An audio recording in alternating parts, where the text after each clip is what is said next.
you want it to say, beautifully. This holiday season, let the Loring family welcome you into theirs. Visit Loring & Company Fine Jewelers at 800 Airport Road in Huntsville and shop anytime at loringjewelers.com. Add a little holiday pizzazz to your celebrations at Loring & Company Fine Jewelers. Tom Luganville here for my friends at the service department at Woody Anderson Ford. When you need service on your vehicle, whether it's a Ford or any other make, you want to get into Woody Anderson Ford, where their expert service technicians will get it diagnosed and repaired right away, the right way. And while you are there, check out all the new and pre-owned vehicles at Woody Anderson as well. They are ready to make you the best deal possible. Visit Woody Anderson Ford today. Woody Anderson Ford on Jordan Lane in Huntsville, Hughes Road in Madison, and online at woodyanddersonford.com. Tom Abraham here for my friends at North Alabama Mortgage. Did you know that average home equity is at an all-time high? But so is average consumer debt. Even though rates are higher now, you can use your equity to pay off your high consumer debt, student loans, etc., then refi when the rates drop. Don't put off that new home purchase. When rates drop, prices will go up. Buy now and get the best price and then refi when the rates drop. This is the time to talk to the experts at North Alabama Mortgage. Visit NorthAlabamaMortgage.com for more information. Welcome to Kern Electrical, where teamwork powers every project. Our champion sales team takes time to understand your needs, tailoring the perfect Generac generator for your home or business. Our project managers handle all coordination, ensuring a tackle-free installation. Our certified installation crews ensure peace of mind, even in the darkest moments. With our service and maintenance lineups, you can be assured we're with you every step of the way. Experience the home team advantage of Kern Electrical, your Generac superstore. Most current way to keep your power on. GeneracSuperstore.com. You've got to experience Toyotathon at Bill Penny Toyota. They've got the selection with over 700 new Toyotas to choose from. And they've got the extras with Bill Penny perks and a 10-year unlimited warranty. So get on over to Bill Penny Toyota today and experience Toyotathon. Bill Penny Toyota in Huntsville and online at BillPennyToyota.com. Bill Penny's Toyota 10-year unlimited warranty is valid through the 10th year of ownership. Valid on new vehicles only. See dealer for details. WZZN, Union Grove, Huntsville, Alabama. 97.7 ESPN, The Zone.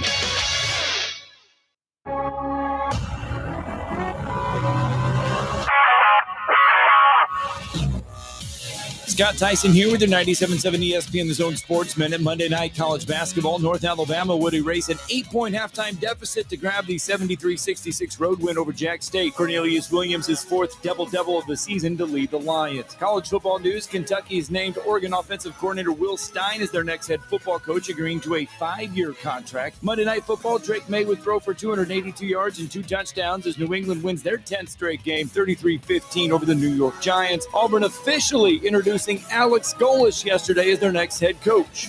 We're going to work day in, day out. We're going to find wins in every single margin we can find. Make sure and download the 97.7 ESPN The Zone app today to take 97.7 ESPN The Zone with you 24/7.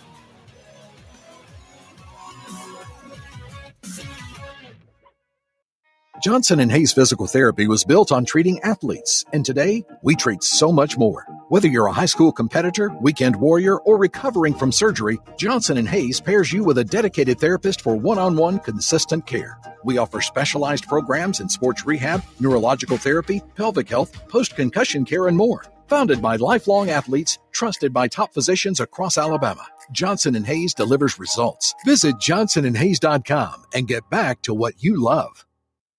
Talking ball with Scott Tyson and Drew DeArmond. Weekday mornings beginning at 7 a.m. only on 97.7 ESPN and the 97.7 ESPN The Zone app. Joe Hunk, John Abraham, 256-576-4977. Welcome to the Blitz. Hello and welcome in to another edition of the Blitz. John Abraham, Joe Hunk here with you guys for 2 hours straight of sports talk, goofs, gaffs, and so much more as we get into a jam-packed edition of the show here on 97.7 ESPN The Zone, ESPN Winchester here in the first hour, and WZZN TV all day, and not just voice, but picture as well. Radio is evolving. Got a lot more news to get into covering the coaching carousel out in college football. Looking forward into conference championship weekend. Recapping a little bit of the NFL action, as well as getting into some of the NFL MVP odds, as well as the Heisman runnings, and so much more. Let me just tell you, so much more. As we also got to see Alex Golesh, the new head coach for the Auburn Tigers, take the podium for the first time and break down exactly what he plans to do with this Auburn Tigers squad moving forward. Let me tell you, seemed a little bit shy right out the gates, obviously sticking to the notes, but he was up there on stage for about like an hour, taking questions and all of that stuff. He warmed up to the media, and now it really just comes down to him warming up to the players as well. Did he warm up to the media? My question to you is, do you like to play golf? So it's a setup question. Set him up right there. Been here long enough to know that. 2 days. So my little man, Barrett, loves golf. And Corbin used to, and she's now super into cheerleading and flag football, so she's just doing it as a hobby now. And my wife is an elite golfer. I like football more than golf. Wait for it. And I'm terrible. I knew he was going to drop that out there. I didn't want him to drop that out there because it's like, we don't want you to be terrible at golf. Oh, no, we do. But now, no, because now do. it leads to a man who might catch the golfing itch, and then he might get out to the course, and then he might be trying to, cut that score a little bit. That's what I think. No. And I think he's also just goofing the guys. I think he actually is probably decent at golf. But, of course, you don't want to follow in the footsteps of what Hugh Freeze was throwing down. No. Or he was on the course every other day. Look, I'm telling you, you want to talk about just randomly in the middle of an office yesterday, just at UAH, we're working on things, and I see the announcement that the press conference has started, and I was like, you know what, let me just turn this on so I pay attention to it. And then, I hear this. We're going to be explosive on offense.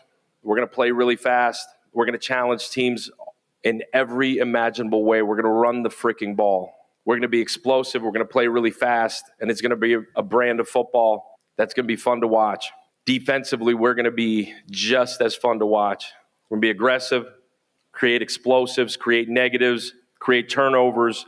We're going to be the most violent freaking team on the football field every single Saturday. Take it easy, Pat McAfee. I was ready. I was like, let's go. Let's go. We're going to be so violent.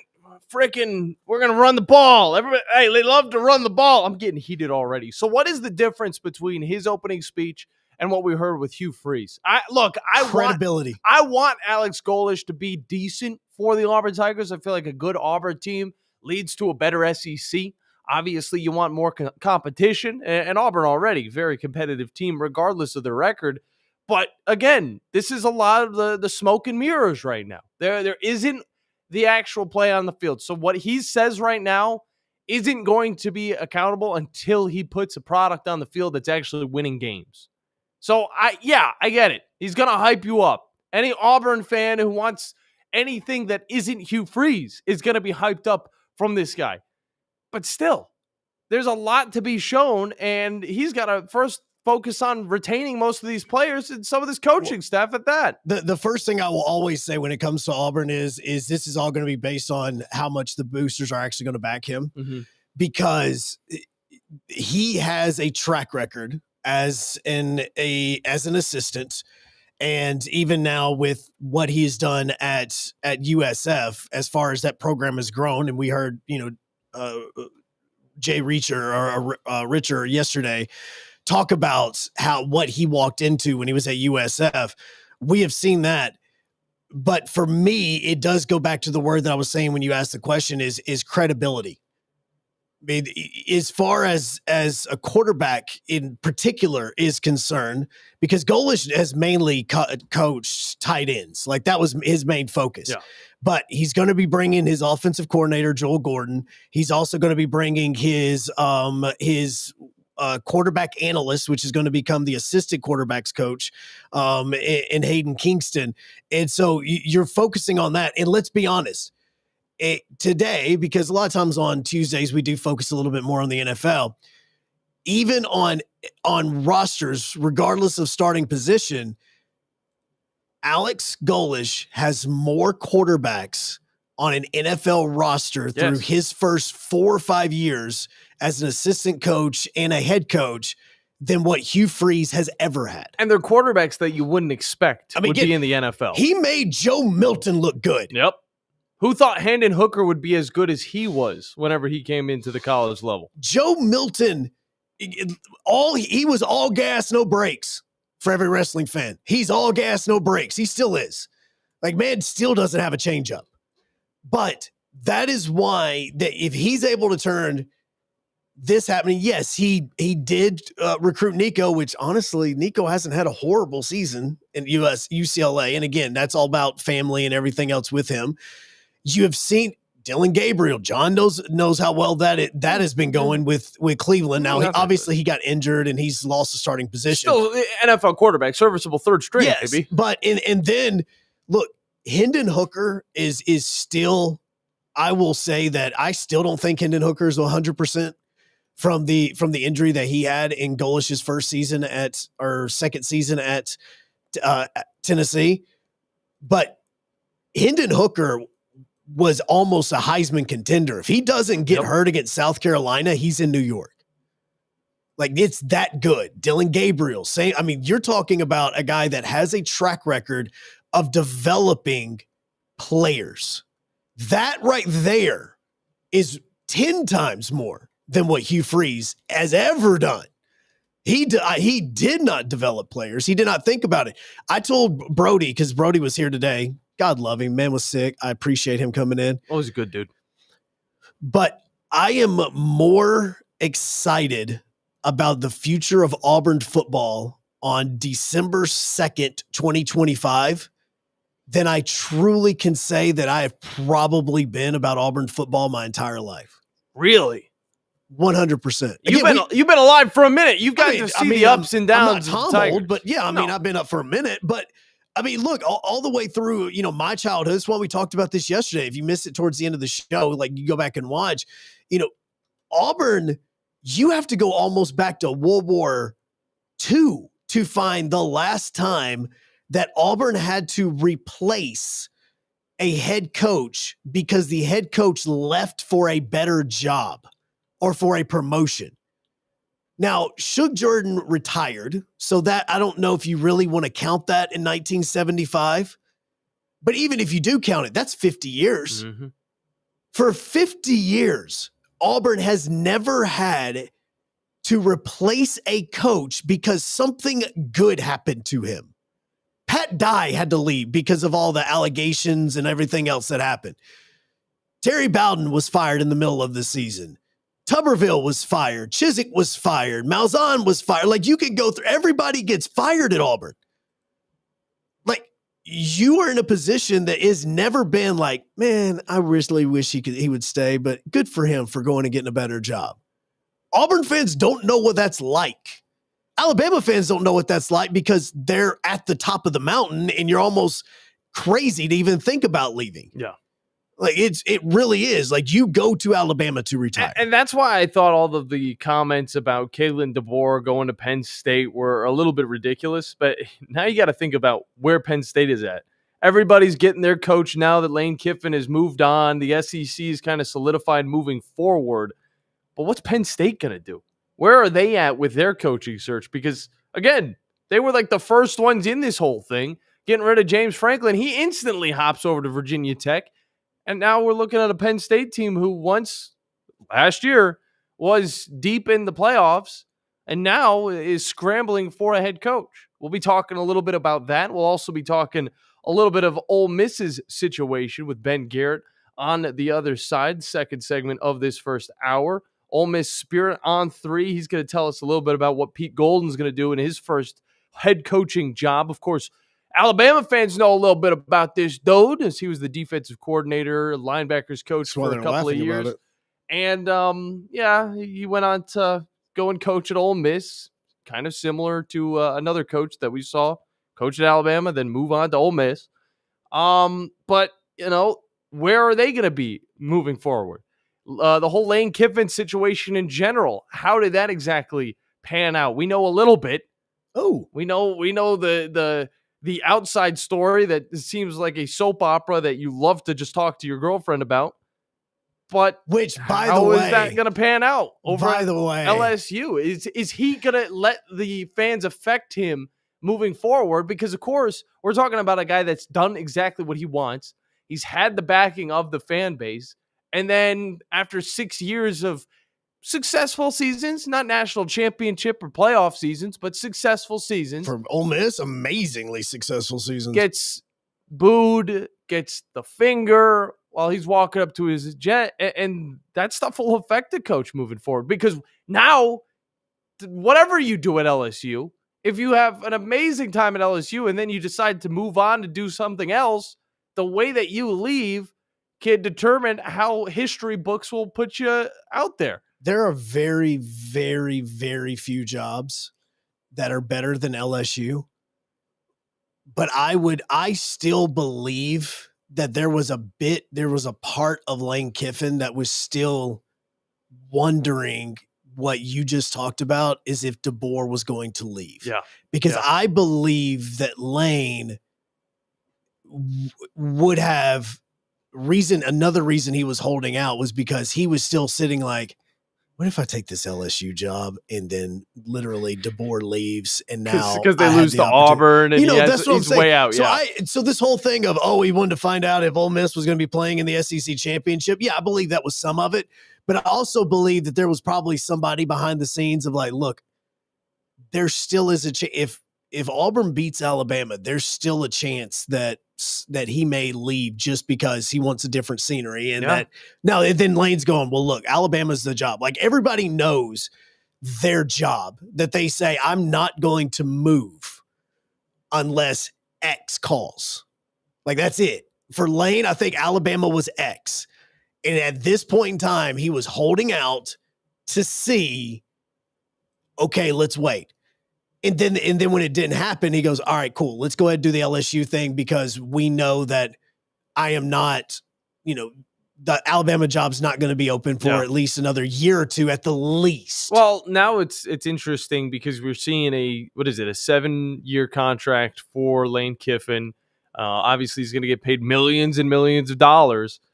All guaranteed, too. If that Alabama job opens up in the next few years, could we possibly see Lane Kiffin maybe jump ship? That would be over to that job? Because now we're talking about a coach leaving LSU for Alabama. Who does that? Well, I mean, he didn't directly do that. He did go to Miami. He went to he didn't want to do no, that. But I believe that would be one of the few places you would consider leaving LSU for. Where else? Alabama, a Texas. Okay. Those types of schools in Ohio State, like there's only 2 or 3 places you would even consider because LSU is so high up there. And let's be honest, LSU is going to give Lane whatever they want. And based on what we now have learned over the last 24 hours, they're going to hide the dead bodies better than almost any other program in the country outside of Alabama. And so that is one that they're going to protect Lane. They're going to let Lane be Lane, and they're also going to give him everything he wants to win. NIL money, everything that it is going to be. Like, this is not like he left Ole Miss to go to Duke. Oh, jeez. No. Like, I know Duke's playing for an ACC championship, but they're still 7-5. Like, he didn't leave Ole Miss to go to Northwestern, okay? Like, he went to one of arguably the top 5 or 6 programs in all of college athletics. I'm not talking just football. I'm talking about all of college athletics. I mean, baseball, basketball, football, we go gymnastics, whatever, track and field, like every bit of that. Like I'm talking, like as far as a program is concerned, LSU is one of the premier programs in the country. It's not like he left you for that. He didn't leave you to go back to the 2 that he liked in high school, that because they met up one weekend, he left you for like Sarah Carpenter.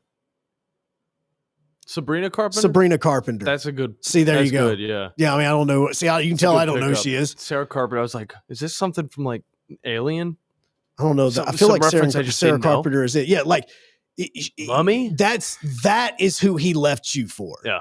Okay. He left you for Megan Fox. Like he left you for like Transformers. Megan Fox. Like to be specific. Like he didn't leave you for a 3 that has a good personality. He left you for a 9 or 10 that is going to turn heads every single room she walks in on. Believe it or not, Sarah Carpenter is actually Sabrina Carpenter's sister.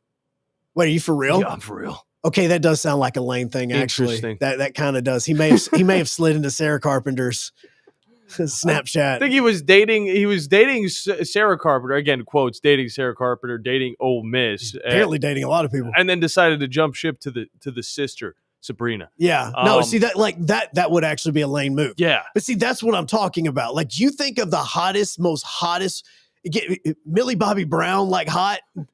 She is hot.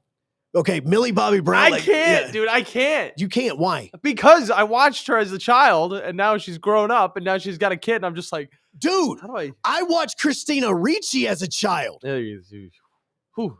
Yeah, yeah. Huh. Have you seen her now? No. Okay. Like Jenny Ortega. Like that's like that line right there. Okay, he didn't leave you. Yeah. Yeah, he did not leave you for, the big girl in Pitch. Like he left you, Pitch Perfect, whatever. He left you for the top of the top here. If you get my drift. I get what you're throwing down. Yeah. Either way, we got a lot of fun things to get into outside of the whole analogies that is Lane Kiffin moving to LSU. But we also will be talking with Adam Dubbin later in the show, as I'm pretty sure we can wrap this whole John Summerall story up. And I have the perfect example. Put a cherry on top. Lane Kiffin left Ole Miss for Margaret Robbie. Okay. Yeah. Okay. Little bit crazy. Stunning.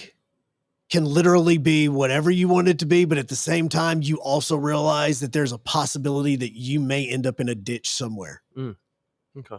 That's it. Because that's LSU. Is Alabama Sydney Sweeney? I think Alabama's Sydney Sweeney. You think Alabama Sydney Sweeney? Yeah. So if an SC school was a woman in Hollywood, what would they be? 256-576. 97.7. That's what you get on the Blitz. This is like that shot of coffee that's really going to get you ready for the day. There's a lot of stuff that's going on throughout the day as well. Yesterday, you got the Patriots versus the Giants on our network. Wasn't amazing. It was exactly what we thought it would be. Drake May, of course, just proving why he should be the MVP of the season. But you can look forward to the drive live from Baumhauer's. It's going to be a lot of fun, as well as the Havoc Hour going on over at the Huntsville Iceplex. Ooh, I need to double check. Always presented by Minuteman Press. Yes. And then you get, I don't know if you do get the Crawdads Countdown to Kickoff. You do today. get, you do it's get a Tuesday Crawdads. edition? Yeah, you do. It's on the calendar that way. That's how it is. No, you do get that. I was told a couple of weeks ago who's today's guests or were supposed to be on the Havoc Hour. Yeah. I just want to double check before I actually say it out loud. Yeah, it's been a week since we've done the show. We had TR on the last show and he's already been traded. So I just want to make sure. I'm going to text my Havoc people and confirm that today's guests are still the same. Yeah. But yeah, I've been told who they were going to be, but yes, that's what we're going to do. But let's get to Oxford and let's talk to Ben and let's learn a little bit more about this whole situation that is Lane Kiffin leaving, already naming the next head coach. And we'll do all of that when we come back with Ben Garrett of the Ole Miss Spirit when we come back on 97.7 ESPN The Zone, ESPN Winchester, and WZZN TV. Do we continue the analogies? I mean, who's Scarlett Johansson? Joe Hunk, John Abraham, 256-576-4977. This is The Blitz on 97.7 ESPN The Zone. The state's largest orthopedic group is growing to meet the needs of the patients in our community. The Orthopedic Center has long been the most trusted name in orthopedics in North Alabama. So as our area continues on the fast track, so does the need for premier orthopedic care anywhere and anytime you need it. TOC is proud to announce the opening of our new locations in Albertville and Hampton Cove, along with the grand opening of our newest office in Decatur. These clinics will offer the same high-quality orthopedic care you have come to associate with TOC, with the convenience of being closer to home. As a patient, your time is your most precious asset, and we recognize that at TOC. That's why we are also proud to announce the opening of our urgent ortho clinics to handle those bumps and bruises that need prompt attention. These clinics are available to care for acute orthopedic injuries with no appointment necessary. With 38 physicians, 20 centers of excellence, and now more than a dozen locations to serve you, TOC will continue to be the name you turn to for the best orthopedic care at the right time. Visit our website at visittoc.com for more information. TOC, helping you live a better life. The company is Eagle Masonry and Insulation, but did you know they're also Eagle Landscaping and Dirt Work? Eagle can take care of all your landscaping needs, including irrigation, sod work, and planting, both plants and trees. On the dirt work side, Eagle can grade and build your pads, haul dirt in or out, and even do erosion control. Philip Love and his team can do it all for you. The website is the same, insulatewitheagle.com, as is the phone number, 256-755-1556. Give them a call and see what Eagle can do for you. Eagle saves you time. Eagle saves you money. The state's largest orthopedic group is growing to meet the needs of the patients in our community. The Orthopedic Center has long been the most trusted name in orthopedics in North Alabama. So as our area continues on the fast track, so does the need for premier orthopedic care anywhere and anytime you need it. TOC is proud to announce the opening of our new locations in Albertville and Hampton Cove, along with the grand opening of our newest office in Decatur. These clinics will offer the same high-quality orthopedic care you have come to associate with TOC, with the convenience of being closer to home. As a patient, your time is your most precious asset, and we recognize that at TOC. That's why we are also proud to announce the opening of our urgent ortho clinics to handle those bumps and bruises that need prompt attention. These clinics are available to care for acute orthopedic injuries with no appointment necessary. With 38 physicians, 20 centers of excellence, and now more than a dozen locations to serve you, TOC will continue to be the name you turn to for the best orthopedic care at the right time. Visit our website at visittoc.com for more information. TOC, helping you live a better life. Alabama, Georgia for the SEC title again. And Alabama is headed to Atlanta again and play. It's the Crimson Tide and the Bulldogs for the SEC title, live from Mercedes-Benz Stadium in Atlanta, Georgia. Join us at noon this Saturday on your home for Alabama football. Your home of the Alabama Crimson Tide is 97.7 ESPN, The Zone. If hunting and outdoor recreation are your passions, it all starts with the right property. That's where I come in. I am Bo Butler with Southland Realty and Auction, a hunting and recreational land specialist and a Jackson County native who sees land through a hunter's eyes. Just as you trust your guide on a big game hunt, you can trust me to find the perfect property for you. Thinking of selling? Let me help you make your land attract buyers. Remember, Bo knows land. Call me at 256-609-0512. Your Fox 54 weather. I'm Chief Meteorologist Jordan Dressman. It's going to be cold as we head into the overnight, early into your Wednesday morning. Temperatures dropping into the mid and upper 20s across the Tennessee Valley. A mostly to partly sunny sky. Wednesday afternoon, we are going to climb into the upper 40s, lower 50s, and then drop into the mid and upper 30s. More cloud cover for your Thursday. There is going to be a chance of rain on Thursday. Otherwise, temperatures climbing into the mid and upper 40s. Your Fox 54 weather, only on 97.7 ESPN, The Zone. The Blitz with Joe Hunk and John Abraham. Weekday morning starting at 9 a.m. on 97.7 ESPN, The Zone.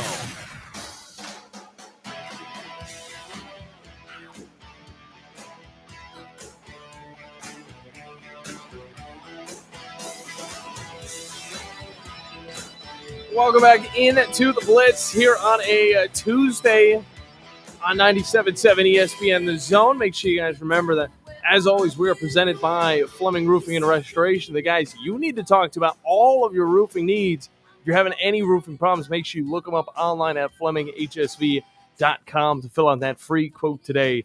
And remember that Fleming always shows up. Similar to our next guest from Ole Miss Spirit on 3, it is Ben Garrett, and he's got a lot of things on his mind as, of course, Lane Kiffin jumps over to LSU.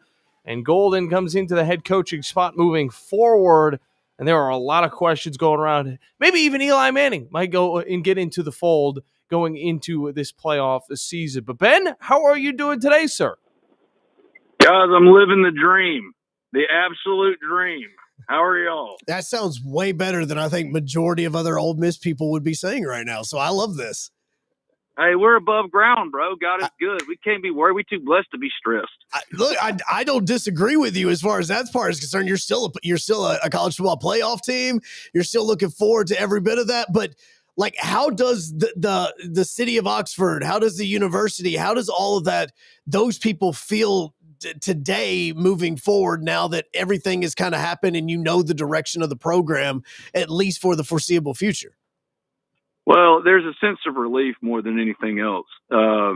It's disappointment because obviously all Ole Miss ever wanted out of Lane Kiffin was for him to love him back, right? And he's been trying to move on, honestly, for about a year.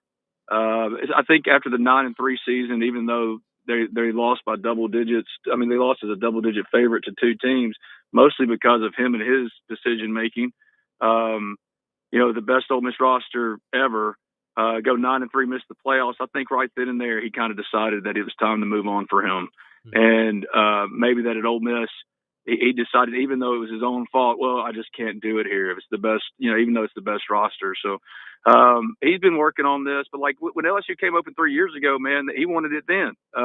But LSU had no interest in Lane Kiffin. So he continued to do the whole PR blitz and spin that y'all been seeing for the last handful of days with the CAA friends on ESPN and whatnot. The press conference was stereotypical Lane Kiffin, new Lane Kiffin, who really hasn't changed at all. He grew a lot in Oxford, man. He did a lot of great things, both personally and certainly professionally. He's the fastest coach to 50 wins in Ole Miss history. But there's no denying that the exit was handled about as poorly as possible. And frankly, Ole Miss, if you'd have told every Ole Miss person 6 years ago, you're going to get Lane Kiffin for 6 years, they'd say no chance. No chance. Because he never stayed anywhere longer than 3. He was the nomad. Yeah. So no one's complaining or angry about what happened. It's just the way he left it, which is just how he always does, is an absolute train wreck. And to go out this way while also trying to burn the house down. I don't know how any Ole Miss person couldn't feel some sense of betrayal, but at relief now that at least it's over so they can focus on the thing that's only really supposed to matter. And that is a title chase. Yeah. A title chase. That's what's so messed up, man. I mean, dude, they're 11-1, and they've been 11-1, or they've only had one loss. I mean, they haven't lost in a month, and yet they continue to get dropped in the college football playoff because of Lane Kiffin. He did no promotion of his title team. He's never won anything in his career. No, and it's not knocking him. It's just like no conference championships, no national titles, but he's getting paid the same money as Kirby Smart off of what? And the final time he was able to get something that would have validated the resume and the money he's now making, he bails. So it's relief that is over. They can focus on the only thing that's supposed to matter, but also a sense of betrayal because, dude, it didn't have to, and no one wanted to. They would have actually wanted to send you on a parade if you'd have been honest, but you couldn't be, and instead you're being petty and vindictive on the way out, and it's just bad form, in my opinion. Well, and there's people that are talking both sides about Lane staying and coaching in the college football playoff, him not coaching. Like, what was a better decision? What was the right move?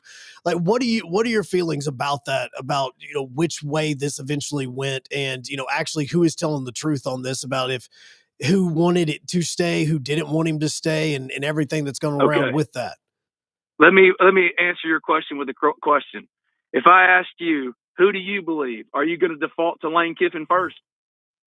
No. See, that's the thing is now I do think that Lane Kiffin, we talked about this a few weeks ago. I do think that Lane Kiffin is one of the more honest of the things because of how blunt he is. Like, he'll just say things like this. Oh, yeah, no, he's honest about trolling, but he's not honest. He has no self-awareness. No. He's always going to absolve himself of any and all blame and try to play the victim. Yeah. The bottom line is I know the players he talked to, he didn't talk to the full team. He went in to talk to the Players Leadership Council, which includes guys that are actually genuinely people that are friends of mine. I talked to them.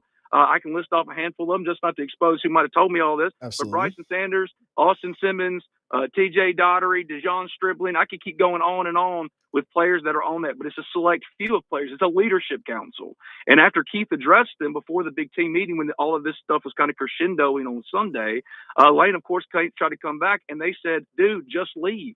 They were fed up with it too, because it wasn't about Lane's title chase. It's supposed to be, as is this entire college football exercise, about the team and the players. And they had taken a backseat to a cult of personality, because that's what Lane is. And I, I'm not, it sounds like I'm dogging it, but like, I had nothing but a great working relationship with Lane. Yeah. And I know what happened this weekend, but I had nothing but a good working relationship with Lane his entire time here. He was perfectly easy to deal with. And yes, the trolling where he's being honest and calling out things that we all see with our own eyes. Yes, he does tell the quote truth, but it's often pathetic mischaracterizations of what people actually said, and in order to serve himself. Just like saying I called him a hoe when I didn't. I used a metaphor that he still doesn't understand. And if I'd have said, a leopard can't change his spots, it's not like he'd have come up to me. And it was a longer conversation. The end of it is what everybody caught. Mm-hmm. And I was thankful to God for saying, like, Ben, don't say anything. I'm under no delusion, guys, that I can fight or do anything. But I'll talk what I got to talk. You know what I mean? I am not afraid to say what I got to say. And I stayed calm at it, and he called me and apologized, and I appreciated that. But he had nothing to say in the tunnel, nothing to say in the press conference afterwards when I approached him about it again, nothing when we're walking off, and it's just all of us in the hallway too. It's all for show. Everything is wrestling, right? Yeah, absolutely. And so in that way, and what's so bad about it, what makes it purely like really bad stuff, guys, is that Ole Miss understood what it was signing up for. However, it still gave him everything, bent over backwards, to show how much they wanted Lane Kiffin to just love them back, and he still said, you're still not good enough for me. You know what I mean? Mm-hmm. You're not good enough for my orbit. And that's a painful thing. And if anybody tries to dismiss that, I mean, I would again argue this is a truly unprecedented thing that has happened. Well, it has never happened before. Never. And now that it's happened, we have set the precedent, and let's be honest here, okay? Like, somebody is going to do it again, unless the calendar, which Lane Kiffin justifiably and rightfully claimed is a mess, until somebody fixes the calendar, Lane Kiffin will do it to LSU if Alabama opens, or someone else. He's always chasing. Just be honest about it. Don't be disingenuous, but that's who Lane Kiffin is. So be honest. In that moment when you're standing there and Lane starts to walk past you and you're like, okay, he's walking past you and turns around, what did you... I knew what he's coming to say. He was coming to finish off saying something. And again, I know who his highway patrolmen are. And the one in front, James, who kept putting his arm into me, I was like, dude, you're going to have to chill out, because it ain't like that. I didn't think it was like that. Because we'd already talked on the field. Like, there's cameras that caught that too. I don't guess anybody noticed that. No. But he first came up to me and he goes, did that look like a team that was distracted? I said, dude, I've never said a word about distractions. He said, but yeah, you did call me the B word, because I was told don't say bad words, Ben. The B word. To which I said, I don't ever call another grown man that. I did say this, and would y'all know what I said? And then he was like, yeah, I'm not that. I said, I didn't call you that. Do you not understand the metaphor? So then he's walking off, and then he's coming back. I thought it was over. And then he's coming back. And in the moment, I was really angry. And I am somebody, again, under no delusion that I will or want to fight anybody that is antithetical to Christ's command for me. But I will stand and talk my stuff. But I have a ridiculous mouth. So God is explaining clearly, Ben, just don't say anything. I've got assistants behind me, Ole Miss assistants going, hey, don't say anything, don't say anything. And I didn't, because, first of all, this highway patrolman's got a gun and he's getting handsy, but that's neither here nor there. But it was all for show. And again, you're going to call and apologize, or you're going to not answer it in the post-game press conference and say, I don't even know your name, and then turn around and call me on Saturday, because, of course, you do. I've covered you for 6 years. I do a podcast for your son. Mm-hmm. You call me on Saturday to say, I'm sorry, I feel bad for this. I appreciate that. And I said, I appreciate that, Lane. And I'm apologize for whatever role I played in this, because, yes, I do have a crude sense of humor. And that was a crude metaphor. I'm not arguing that. What I am arguing, however, is that everything is in service to Lane Kiffin. And whatever y'all might think about the man, everything is coordinated publicly, because now you're seeing privately a lot of things start to surface, which it always inevitably does. And Ole Miss didn't want any of this messiness, and he created it. So when he's coming back, what am I thinking? I'm thinking, dude, don't say what you always want to say. Go, old Ben, he's trying to take me back to the old me. I would want to look him in the face and be like, well, then you are one then. You know what I mean? Because this is what that kind of behavior looks like then. A power dynamic where you got your goons around you. Chill now. Be cool. Yep. Great stuff right there from Ben Garrett, Ole Miss Spirit on 3. Very, very glad that we got you on, because I mean we're all grown-ups here. We can all speak our mind, and of course, whenever a guy's put on a pedestal, he's going to be heard the loudest. But it's good to get your side of the story out as well. But I want to look at his situation. Do you feel like he was a little bit backed into a corner with the way that college football has kind of spread itself out and very thin, where a lot of coaches have to make these decisions before the postseason even begins? Well, again, I'll answer your question with the question. Even still, with the calendar being what it is, do you think Lane Kiffin, now that you've seen the full evidence, do you think he was ever staying here? No, he wasn't. He's been planning to leave for a long time. So it's quite disingenuous and allows him to play himself as a victim, to blame the calendar. It's an easy way to absolve himself. When in fact, he's been trying to backdoor schools for 6 years. He wanted Auburn. Landry talked him out of it. And then it took him 3 years to admit that. But instead of focusing the attention on where it belonged, everyone went after John Sokoloff, the reporter who reported what was absolutely correct at the time. Because guess what, guys? It's crazy how this business works. Stuff changes. Everything is fluid. What is true on Wednesday can be wrong on Thursday. It moves that quickly. Did y'all see what happened this weekend? Ole Miss had no plans to promote Pete Golding on Sunday. No. Not on Sunday, but that's what ended up happening, right?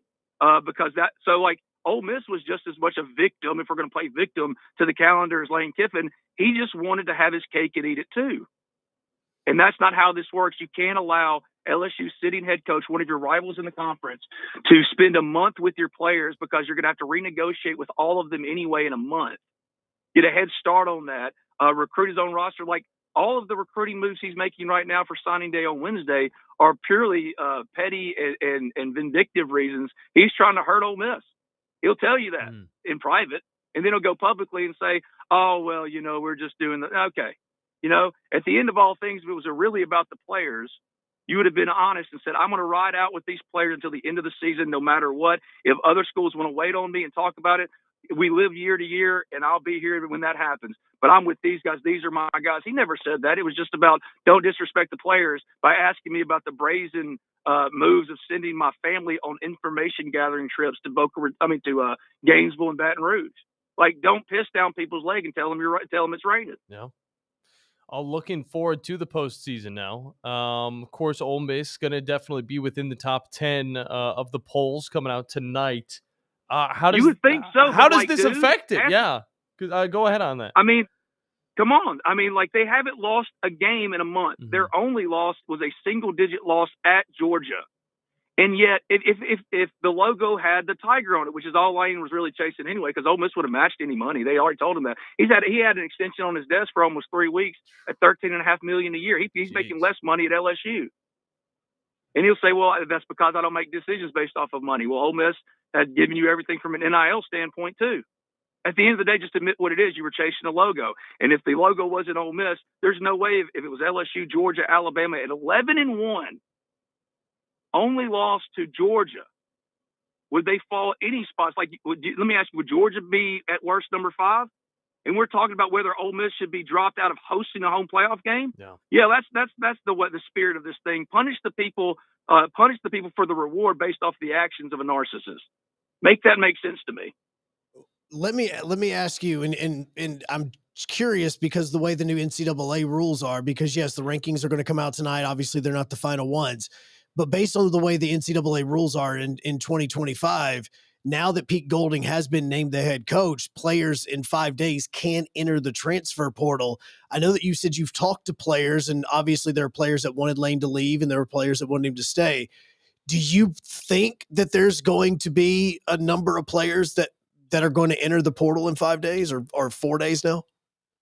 That's a great question. I think that here's what I know.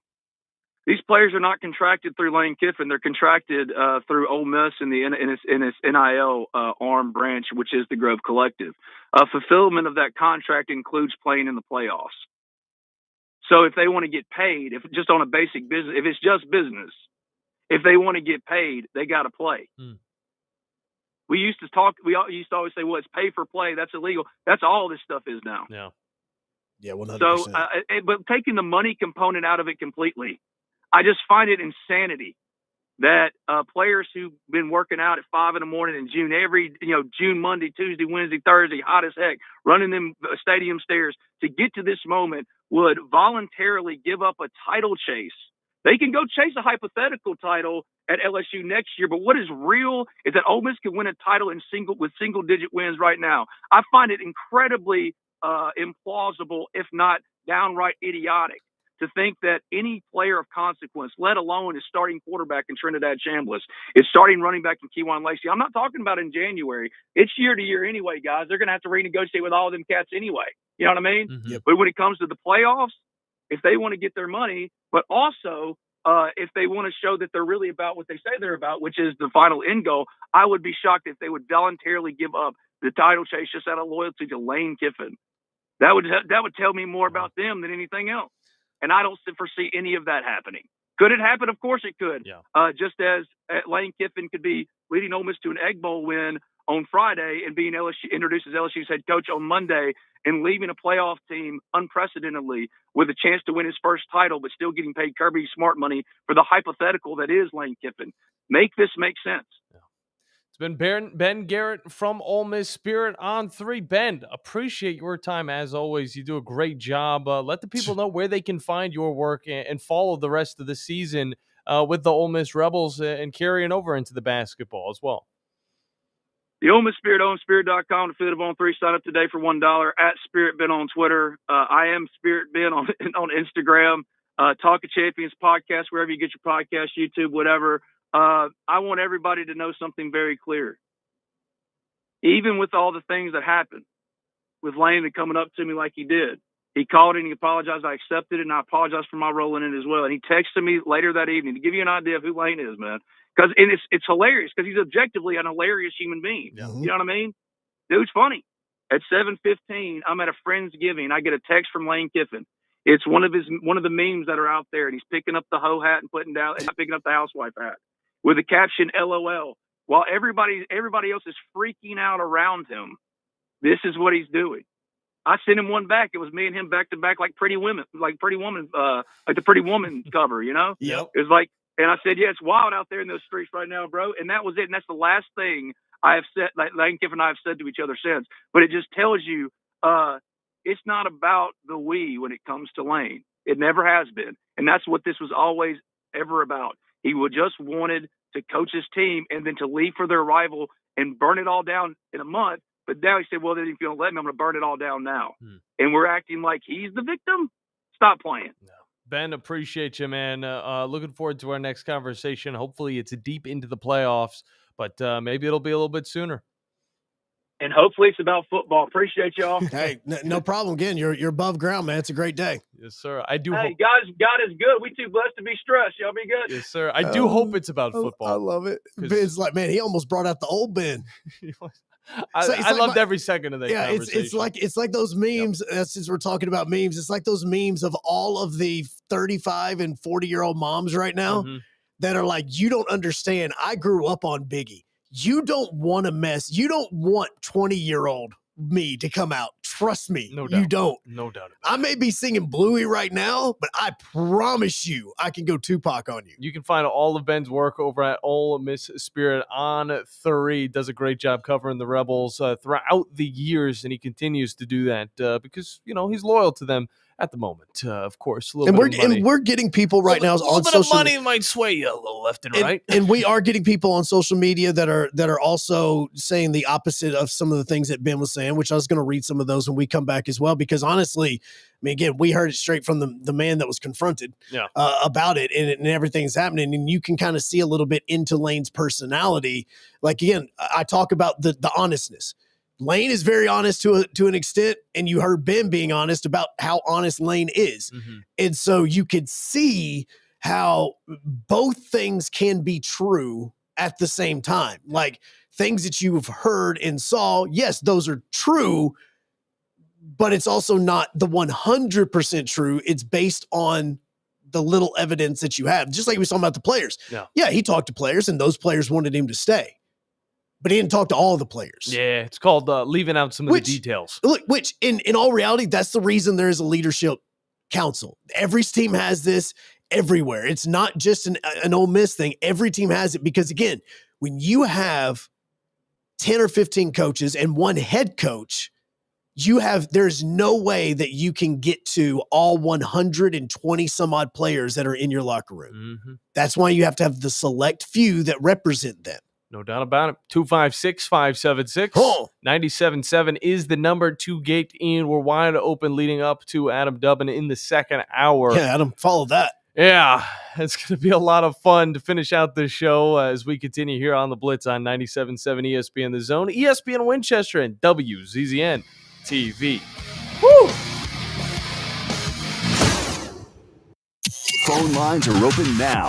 256-576-4977. This is The Blitz on 97.7 ESPN The Zone.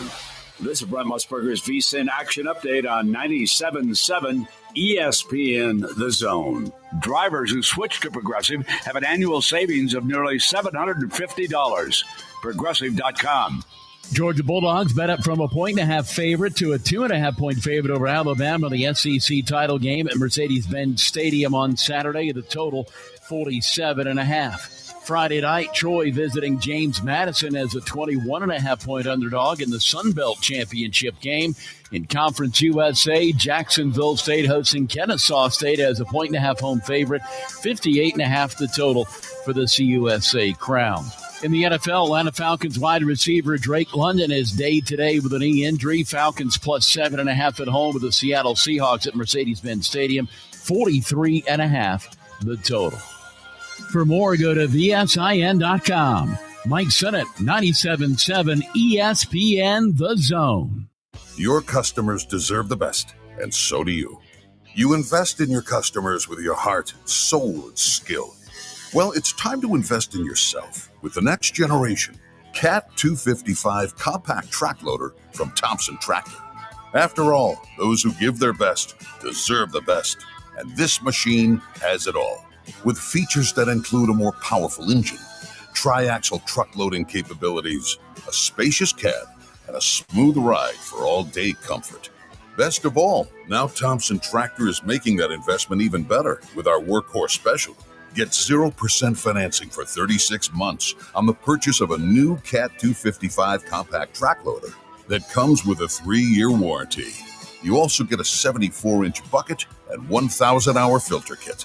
Great news! This offer is now extended through the end of December. Visit ThompsonTractor.com for details. Thompson Tractor, we're here for you.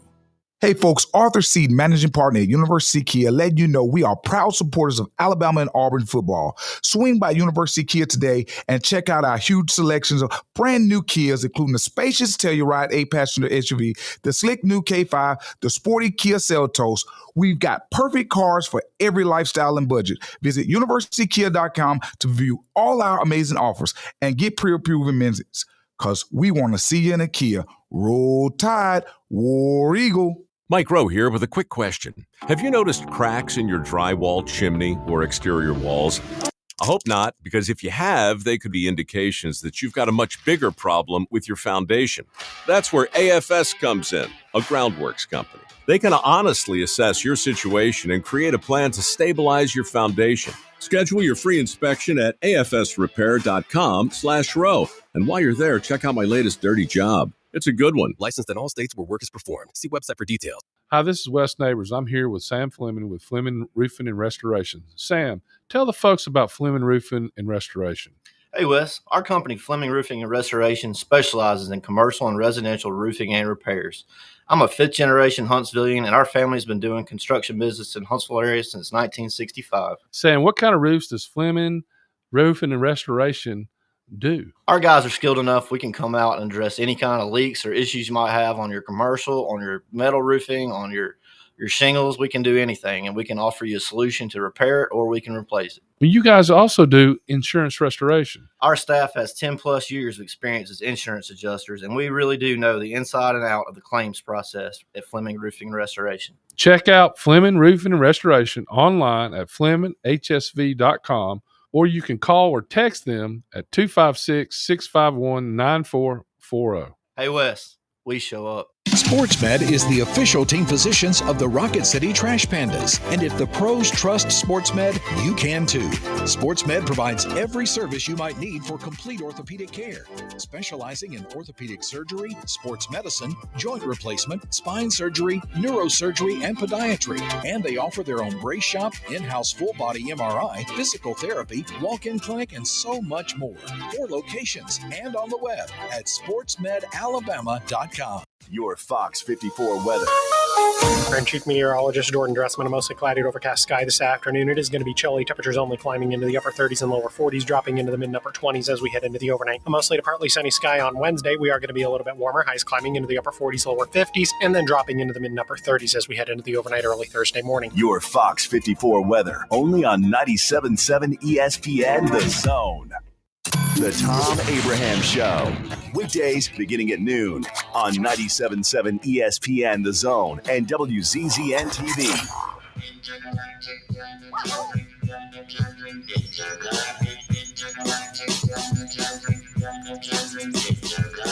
Well, that was fun. Just had a great conversation with Ben Garrett from Ole Miss Spirit on the 3. Make sure you guys go and check out his work, as he'll be covering the Rebels moving forward into their playoff run, as Lane Kiffin will not, as he takes the job out in Baton Rouge. He's going to be with the LSU Tigers for the rest of the season and moving forward, as they're not going to the playoffs. But regardless, they're still a team that has bowl implications. But we do want to get into the phone lines, hear from you guys, 256-576-97.7. We got Wolverine Dan on with us. Wolverine Dan, how you doing, man? Oh, man, it's all good, all good. I got a couple questions, playoff questions. Yeah. So, do you think Mahomes gets in the playoffs? Ooh, I feel like it's going to be hard for them not to get in, but at the same time, that's if the NFL's genuinely helping out teams to get in. The way that the Chiefs have looked this season has been very lackluster. You know, I feel like Mahomes looked a little bit pedestrian this season. He hasn't been making the amount of plays that he has in the past. And also, some of the wide receivers that we think are studs, you know, they're good, but they got to catch the ball first. So it really leads down to that. And then the defense has not looked as good either. Chris Jones hasn't looked like a top defensive lineman all season long. It doesn't look like the same Chiefs that went to the Super Bowl last year. The only reason why I would say that they have the opportunity to is because the teams that are in front of them, including the Texans that they're playing on Sunday Night Football this week, they're about to play. They've got the only easy games they have left are with the Titans and the Raiders. Yeah. But they still have Texans who are in front of them, Chargers who are in front of them, Broncos who are in front of them. All the teams that they need to beat to get into the playoffs, they're going to play in the next month. And they have to win out. Yeah. So, okay, all right, they have to win out, but who are the opponents they're playing? What does Kansas City play for the rest of the year? So that's what I was saying. The Texans, the Chargers, they're at Tennessee, they play the Broncos, and then they're at Vegas to finish off the season. So, you know, they're playing everybody in their division one more time, and then they still have the Titans. Yeah. Well, you can easily lose to the Chargers, for sure. Yeah, and the Texans, number one defense. The Broncos. Yep. The Broncos. Yeah, so here's my second question, a Bama question. All right. So if Bama's playing in the SEC championship, and is this 100% Yeah. When you say this answer is at 100% locked, this is what you mean. Okay. If Bama ends up by losing to Georgia, or Georgia, does Georgia have 2 losses? No. Okay. All right, so that's not a problem. No. But if Alabama loses and they have 3 losses in Might be a the problem. SEC championship, what might be a problem? What kind of percentage do you think it might be a problem? Like 0. Be Like they won't get in. They will get in. No, I don't. If they lose to Georgia, they're not getting in. And we appreciate that call, Wolverine Dan. Yeah, it'd be tough, especially with the rest of the playoff bubble. But we'll talk a little bit more about that when we get back. Joe Hunk, John Abraham. You can watch the Blitz live now on X at 97.7 ESPN.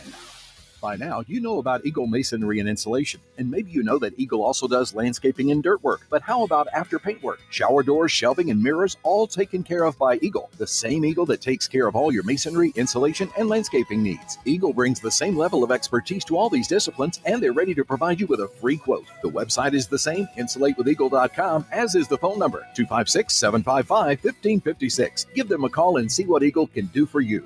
Eagle saves you time. Eagle saves you money.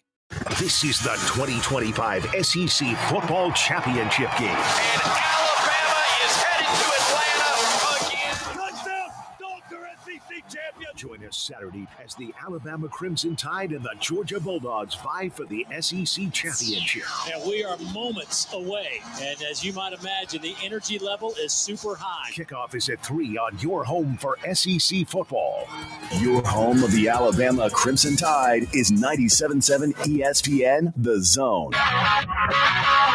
No representation is made that the quality of legal services to be performed is greater than the quality of legal services performed by other lawyers. A wise man once said, if you take care of old folks and children, everything in the middle will take care of itself. Hi, I'm Danny Aldridge, lawyer in Alabama and Tennessee.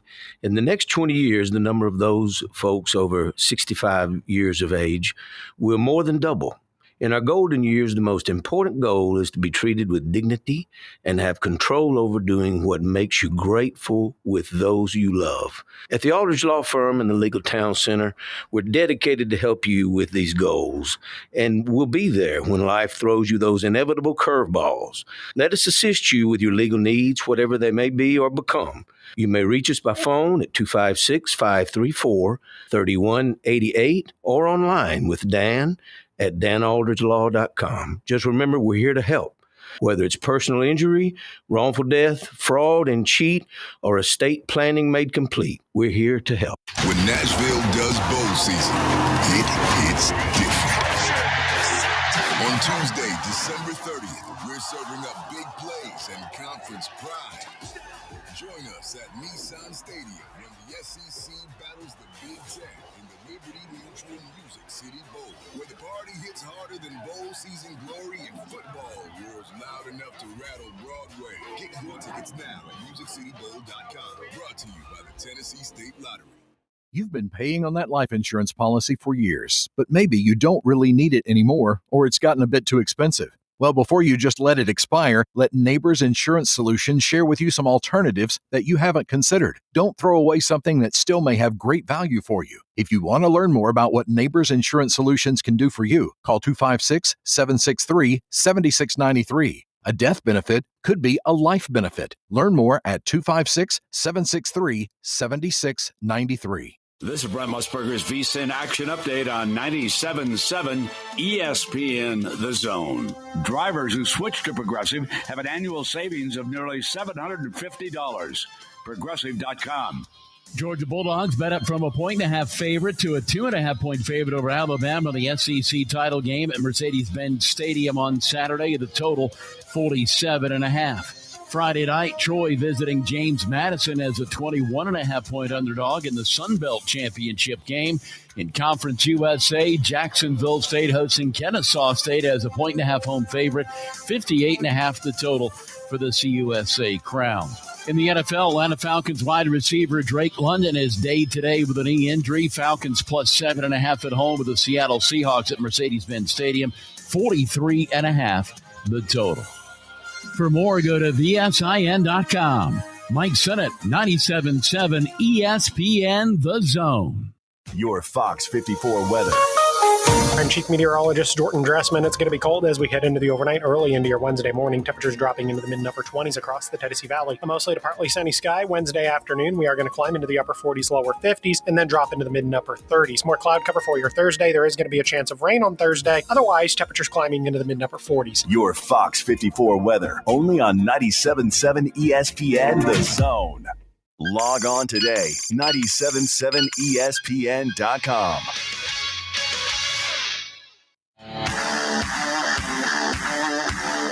Joe Hunk, John Abraham, 256-576-4977. Welcome to the Blitz. All right, let's do this thing. Second hour, final hour, best hour, 97.7 ESPN, The Zone. Joe Hunk, John Abraham, and the Blitz with you on this Tuesday. We do have the Havoc Hour coming up tonight, 6 o'clock inside of Zambrewski's. You can come down there. So it's going to be $1 off beer for you as you hang out between 6 and 7 o'clock. What'd you do? I was looking down. Nothing. I didn't do anything. Okay, I think you're lying, but still, it is going to be extremely fun too. Havoc players are going to join us. We'll also have one of the coaches. I am assuming it's going to be Coach Steffens, since Coach P was with us last week, and we will be taking your questions. This is 100% on WZZN TV. Yeah. So it doesn't matter if you're on YouTube, or Facebook, X, wherever it is. Make sure that you tonight hop on YouTube. We will make sure to share the links to all of our social media feeds so that you are ready to go the very moment that we go live and you can hop in. So it is very easy to do, and we can take your questions as we talk to, I believe, just again, until the 100% confirmation, is going to be two defensemen that's going to be joining us tonight to talk a little bit with us. Two new guys from everything that I'm being told. So. And while you're over on our social media sites, you will see a little bit of things about Christmas, the Christmas party that's coming we have up, a Christmas party. Presented by Talent Heating and Air. It's going to be held at Field Day, so make sure you guys come by December 15th, 5 p.m. is when the party's going to get rolling. You bring by an unwrapped gift, you get in on the putt-putt, you get the taco bar, and on top of that, you can get in on some of the raffle prizes that we have. All of those toys that you guys bring is to benefit kids who will not get toys if you guys don't bring them. I don't want to say that, but at the same time, that's how it is. Of course, benefiting Toys for Tots and all of those types of foundations. So it's for a good cause, and on top of that, you get to see the facility that is Field Day. It is amazing. And on top of that, you're going to get some food and some fun with the family. So definitely come out to that on the 15th of this month. And while you're over there, make sure you guys follow, subscribe to the YouTube so you don't miss out on any of the Havoc Hours or any of the local programming. We're able to chat with us throughout the entirety of the show in the comments like Brandon and Chris have been, and we have been reading those throughout the show as well. But Wolverine Dan did drop an interesting question because we are getting close to the college football playoffs, and we have these conference championships coming up. And Joe, there's some intriguing games out there. We haven't really got to talk about them just yet to our listeners. But, I mean, we've got some really fun games in the form of Georgia versus Alabama. Going back to Mercedes-Benz Stadium, facing off right now, Alabama is a 2.5-point underdog. Alabama's won every single time against the Georgia in the SEC championship. But here's the thing. There is no Mr. Nick Saban there anymore, so that might totally change things. And now Georgia already got to face Alabama early in the season, has looked a little bit better throughout it, a little bit more consistent. Who knows if Georgia's going to be able to pull that one out. Even if Georgia loses, though, they're still going to make it into the postseason, most likely. But then you got the games like Duke versus Virginia and BYU versus Texas Tech, the Big 12 and the ACC championship games. And honestly, I'm a little bit worried. First things first. You're worried. I thought, looking at Duke, if this was last year, a 7-5 Duke team wins this championship game, they would make it to the playoffs. Is that the same thing for this year? I don't believe so. This is a 7-5 Duke team that we're talking about. I don't think there's a way, but at the same time, there's a way. If they're ranked higher than another conference champion, they make it in, and then we're looking at a 7-5 Duke team. And okay. Virginia's just definitely out at that point. So during the break, John walked into the studio and he asked me, he's like, is there a real possibility that this would be the year that we get 2 group of 5/6 teams in the college football playoff?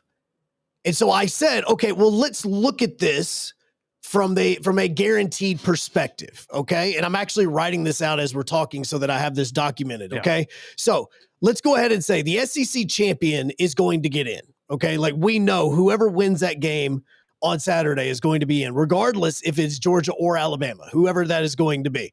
Okay, they are going to get in. You obviously know that the Big Ten champion is going to get in because that's a number 1 versus a number 2. Even whoever loses that game is still not dropping out of they're not probably dropping lower than 5. Mm-hmm. Okay. Then this is where you start to go, okay, this is starting to get a little bit more interesting, because then you look at the Big 12 championship at the moment. Now, things obviously can change, but at the moment, BYU is ranked 11th, right behind Alabama. Texas Tech is ranked 5th. So you have to think at least one of those is going to get in regardless. The Big 12 champion will get in. If Texas Tech loses that game, do you think they fall behind Alabama? Because then they'd be at the 2 losses. And again, you got to take into the account what the committee has said. The conference championship games will affect you less than a normal loss during the regular season. Because you're playing an extra game, and you just getting there is going to give you an extra data point or whatever. But in all reality, you do need to take this into account. Alabama losing, I would say, since they are so close to that fringe, I think that they could possibly fall out and not make the playoffs. So I would say for Alabama fans, you just got to hope that Alabama wins this game. All right. And of course, you got to look at some of these other conference championship games and hope to God that the underdog wins those ones as well. So here's going to be the kicker in this, because I pulled up again. The biggest thing for me is always going to be strength of schedule. Mm-hmm. Strength of schedule wise right now, obviously adding and playing Georgia a second time is going to improve your strength of schedule, where right now Alabama is looking at roughly being as a number 8 right now. Okay. Or I should say that was the strength of their record. I apologize. Their strength of their schedule, they're looking at around an 11 at this point in time. Adding a Georgia team that is currently the number 4 team in the country is going to, in reality, move you up. You would think, right? Yep. The problem with Texas Tech, and this is where the question comes into, well, what happens if you play a BYU? Texas Tech is still going to move up as far as strength of schedule is concerned, because they're playing in the number 11 team in the country. But right now their strength of schedule is at 59. Oh.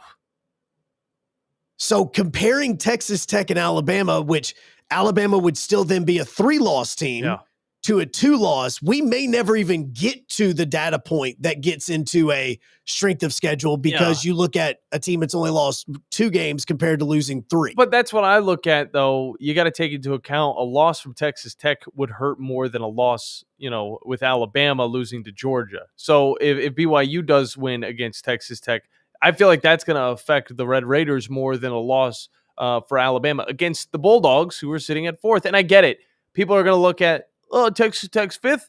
But again, those losses in those other conferences, the ACC and the Big 12, they will affect these teams a lot more.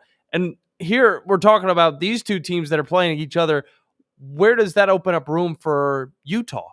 Does that push another Big 12 team forward? So this is where the discussion starts to happen, because regardless as to who wins, Georgia or Alabama, the winner's in. So this isn't a conversation. No, the conversation lies with 2 instances. If Alabama loses to Georgia and Duke defeats Virginia, because now Duke getting a win would put them at 8-5. The rules specify in the college football playoff, it is the 5 best conference champions, not the group of 4 and then a G5. It is the 5 best conference champions. So that's when you have to start looking at who are the other conference champions who they may be. Now, you're not going to say that Jack State or Kennesaw State is going to get into the college football playoff because both of them will have either a 9-4 record or a 10-3. Now, we're 10-3, not even talking about them. It's different because obviously Kennesaw State has had a much better year this year, but it's still not to the point where you could talk about, all right, well, what's their strength of schedule? Do you want to know what their strength of schedule is? No, right now? I don't even care about that. But It's I will actually say 94. For Kennesaw State, good for them. They won one game last year, and it was a tough one. But yeah, you got to look at the North Texas versus Tulane, the American game, as well as the Sun Belt matchup between Troy and James Madison. Now, if Troy wins, James Madison's completely out. But right now, according to the ESPN predictor, James Madison has the highest chance to make it into the postseason. And of course, this would have to come with a win. They are at a 61% chance. All of this is going to change tonight with the playoff committee. But then you got to look at the second highest team that has a chance. That's going to be a North Texas So squad. North Texas. So I expect tonight North Texas and James Madison to both be ranked. Crazy. I expect both of them to be ranked with this, mainly because North Texas is 11-1, James Madison is 11-1. James Madison is now 19th in the AP poll that came out the other day. So that you're looking, they're going to be that right of all those. So you will say that, regardless of if it's Tulane or North Texas that wins the American championship, one of those guys are getting in. So that means that the top 4 spots that are guaranteed will go to the SEC, Big 10, Big 12, and the American champion. That's where you start looking at number 5. If Duke wins and they're 8-5, is that better than a James Madison winning the Sun Belt and being 12-1? Is that better than the Mountain West champion, which could be UNLV, and them being 11-2? Well, let's take a look at Duke's schedule, Joe, because I feel like this is going to be something that the committee will have to take into account. By the way, it does come down to UNLV it. at the moment right now has one of the 6th worst strength of schedules. Would you like to guess which school has the worst strength of schedule? Who's that? That is a team playing Kennesaw State in the championship game. Jacksonville State. Nice. Jacksonville State is at 136 right now. Nice. Let's look at Duke's schedule real quick, Joe. They lost to Illinois. They beat Elon early in the season. They lost to Illinois. They lost to Tulane. They were at Tulane at this matchup, 34-27. One score game, not too crazy. They win against NC State. They win against the Qs, similar to everybody who's played Syracuse this season. They won against Cal. Big win right there. They kept it close against Georgia Tech, but lost 27-18. They won against Clemson. Doesn't really matter. They lost against UConn, but UConn's looked a little bit better this year. They got pretty destroyed by Virginia early in the season, so that might be an indicator of what's going to happen in a few days. They win against UNC. They win against Wake Forest, who hasn't been terrible, but they're not good. And now they're back to facing off against Virginia. Do you think that holds a little bit more weight? Again, I said they lost to Tulane earlier in the season. They lost to Tulane. How much is the committee going to look at that Tulane loss when it comes down to it? Because we're looking at a team that is going up and facing off against Tulane, North Texas. I would give the edge to North Texas if they do find a way to win. But I would also give the edge to a Tulane team if they find a way to win. So, when we're going to be talking to Adam Dubbin coming up in about 5 minutes. So, as you were talking and going through this, I went in and put the teams in the college football playoff rankings that I believe is going to eventually be put into the college football playoff period. Yeah. And so I've added with the 4 champions that we just talked about with the American, Big 12, Big 10, and SEC, Texas A&M, Oregon, Oklahoma, Notre Dame, and Ole Miss. We still have that 5th conference champion that we're discussing. So now this is where you're talking about an Alabama team that would be 10-3 vying for one of those last 2 available spots. That's tough. North Texas has yet to play Tulane throughout this season. Because you know what? They also lost to USF earlier on. That's their Who only are you talking loss. about? North Texas. Okay, North Texas. So see, again, North Texas, if they lose, they're out. No. Like, Well, only way they're getting in is the conference champion. No doubt. But now, and the reason I say that is because Alabama then, if they lose to Georgia, that would mean, say BYU and Alabama both lose, that would then also move up Miami and Vandy in front of Alabama. And it's kind of, I mean, you look at what Vandy's been able to do all season. The head-to-head may come into play, but then you wonder when do they look at the head-to-head for the data point? Because you'll then have a 10-3 team and a 10-2 team.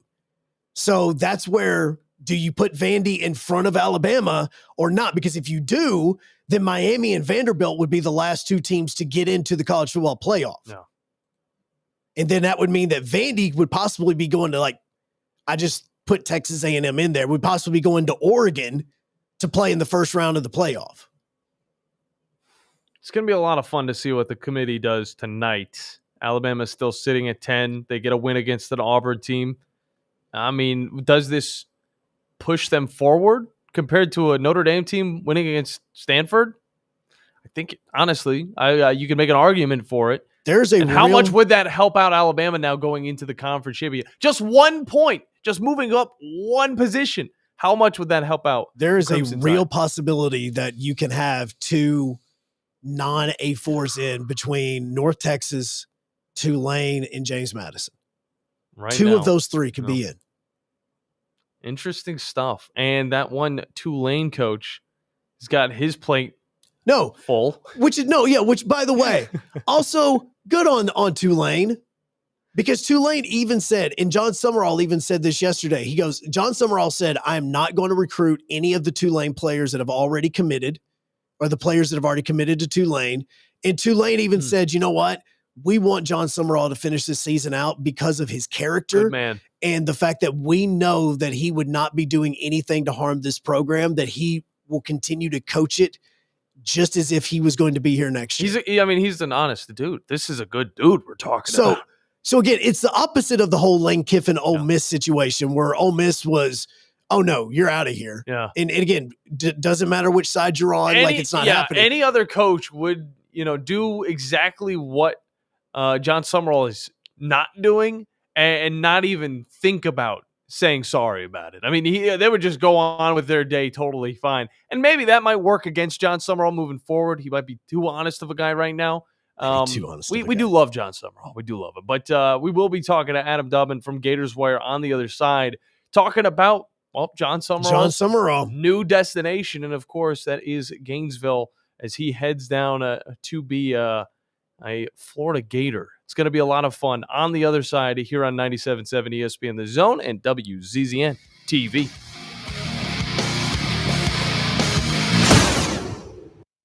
This is The Blitz with Joe Hunk and John Abraham. 256-576-4977.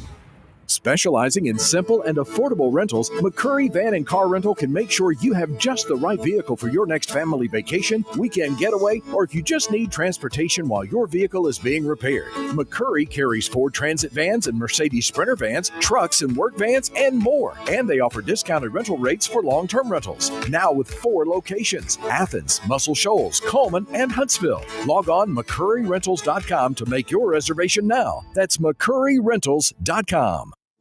At Stella at 5 Points, living isn't just about having an apartment, it's about living artfully. Imagine waking up with the upscale feel of Atlanta or Nashville right here in the heart of Huntsville.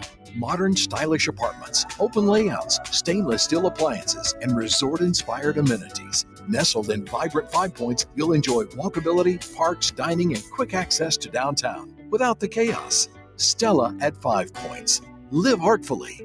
Live Stella.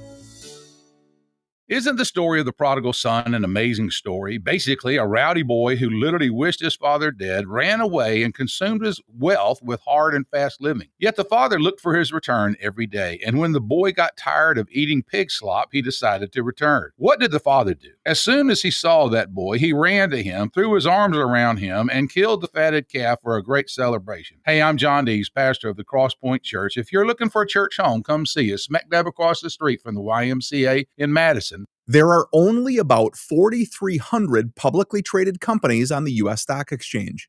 But there are an estimated 33 million companies in the U.S. Hi, I'm Jeff Jr., founder of Trajan Wealth. The average investor is missing out on over 99% of the investment opportunity that's happening in this beautiful country until now. True portfolio strength is found beyond the confines of the S&P 500, investing in promising companies before they go public. Private real estate, infrastructure, world-changing technologies. This is called the endowment model. The endowment model has historically outperformed the traditional model of just stocks and bonds. If you're an accredited investor and want more from your investments, it's time to think beyond just stocks and bonds. Call Trajan today, 256-202-4200. That's 256-202-4200. Advisory services offered through Trajan Wealth, LLC, an SEC-registered investment advisor. See website for details. No representation is made that the quality of legal services to be performed is greater than the quality of legal services performed by other lawyers. A wise man once said, if you take care of old folks and children, everything in the middle will take care of itself. Hi, I'm Danny Aldridge, lawyer in Alabama and Tennessee. In the next 20 years, the number of those folks over 65 years of age will more than double. In our golden years, the most important goal is to be treated with dignity and have control over doing what makes you grateful with those you love. At the Aldridge Law Firm and the Legal Town Center, we're dedicated to help you with these goals, and we'll be there when life throws you those inevitable curveballs. Let us assist you with your legal needs, whatever they may be or become. You may reach us by phone at 256-534-3188 or online with Dan at danaldridgelaw.com. Just remember, we're here to help. Whether it's personal injury, wrongful death, fraud and cheat, or estate planning made complete, we're here to help. Hold your block until the whistle blows. From SEC Media Days to the National Championship Game. This was a great team win. We are 97.7 ESPN, The Zone. Oh, hey, the new king in town.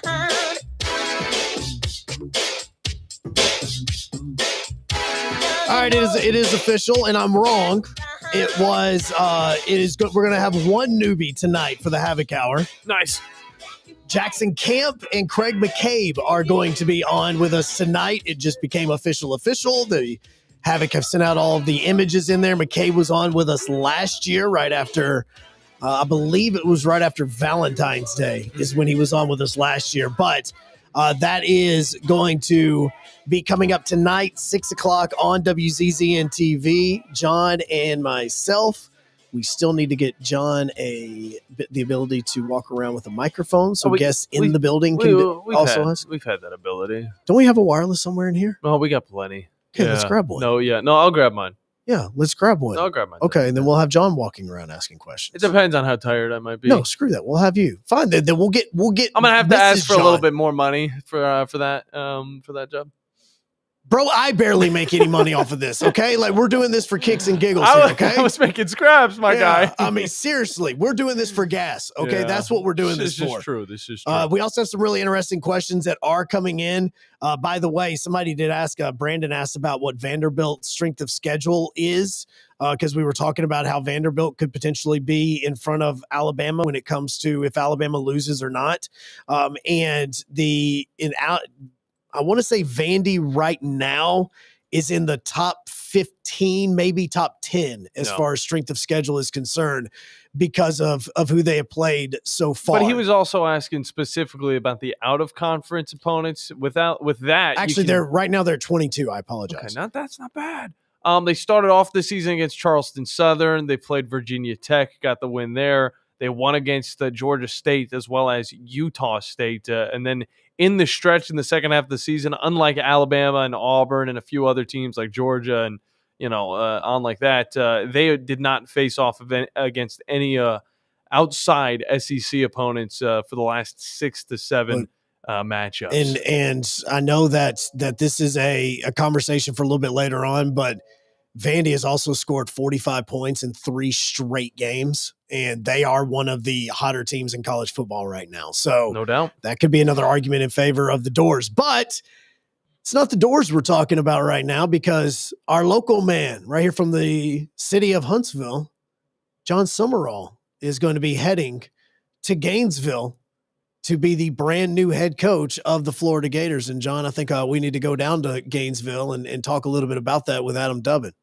Yes, we do. And he joins us on the Neighbors Wealth Management hotline. Adam from the Gators Wire is on with us. Adam, how you doing today, man? How are the vibes right now, brother? Hey, good morning, fellas. The vibes are all over the place, to be honest with you. The fan base has a lot of different opinions on Summerall. Obviously, there was a lot of hype following, Kiffin, and, a lot of people were coveting him. Over the course of the last few months, I never really had any true belief that Kiffin would come to Gainesville. So, it was sort of, we're kind of dealing with the emotions of, taking the second banana. No. And so, with Summerall, there's the difference in opinions range from, here we go with another Billy Napier, all the way to, hey, this guy's got some fire. Let's get fired up. And, let's go get them. Mm-hmm. And everywhere in between. And that comes from myself and my staff, plus a lot of, our readers and people who I've been talking to among the fan base. It's all over the place. And to be honest with you, this is just the first step. Really, we need to see who he brings in to help him. All those other things need to fall into place before we really have a feel of what we can expect with him. But, at the same time, there's just that release of finally, the wait is over. We know what's going to happen next, and we can start moving on with our lives. Yeah, no doubt about it. And we're looking at a guy that has gone 7-1 inside of his conferences over at Troy in the Sun Belt, and then in the American Conference with Tulane. He's gone 7-1 numerous times, but again, the highest he's been within the AP poll has been around 18. We talk about getting a guy that it has his youth, but also, has a little bit of grit behind him in the way that he's shown, the Green Wave and the Trojans a little bit of life throughout the last few years. Yeah, he definitely has. He has an intangible factor about him. Mm-hmm. I have no doubt that he's a good coach, maybe even a great coach. My big concern, though, is, the SEC is just a totally different animal than anything else. And, like this league will take people and chew them up and spit them out. And our fan base too, the Florida Gators fan base. We've run a few coaches out of town. And in fact, we've run like the last 3, 4, 5 coaches out of town. It seems like. So it's a tough crowd. And I do have some concerns of whether or not he can handle that. Being that he's only spent 4 years as a head coach, and all of them were 5. But he does have SEC experience as a player and as an assistant. So he gets it. He understands what it means to play in this league. And that's what I'm kind of hinging on here. But his lack of actual, executive experience as a head coach, much less in the SEC, has me a bit concerned. Well, and so that I understand the parts that have you concerned in it, and you mentioned some of the things that Summerall has that has impressed some of the Florida people. But for you, why do you feel like John Summerall was the guy that Florida said this is the one that we are? Even though everybody thought that, hey, we wanted Lane Kiffin, John Summerall is second banana, like you said. What was it that made the Florida Gators say, okay, this is the guy we're going to commit to? I mean, I hate to say it, but it's honestly, to me, it felt like just a lack of options. We had you got a lot of teams out there looking for new head coaches, and the pool isn't really that deep. I mean, you had Kiffin, who was, he was the darling of the group. And then it really kind of dropped off pretty quickly after that. Once Drinkowitz took his name out of the running, and Clark Leah took his name out, it started to whittle down the options. And make no mistake, what Summerall has done at Tulane is great, and he deserves a raise. He deserves to move on to a bigger and better program to prove that he's got the mojo. But this is I just can't help but think had the Gators fired Napier last year instead of hanging on to him, they may have had some better options. It's just I think it just came down to Florida,